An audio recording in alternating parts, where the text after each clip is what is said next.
మరి ఎలక్షన్ టైంలో మన శాసనసభ్యులు బ్రహ్మారెడ్డి గారు వచ్చారు.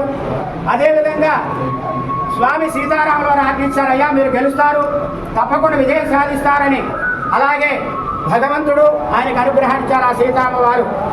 అయితే ఇక్కడ విశేషం ఏంటయ్యా అంటే ఈ సీతారాముల వారు భద్రాచలంలో రాముల వారు తడ మీద కూర్చుంటుంది సీతారామ వారు.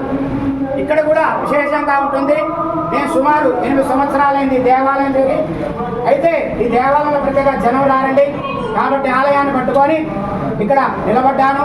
అదేవిధంగా ఇక్కడ ఫస్ట్ కళ్యాణ మండపం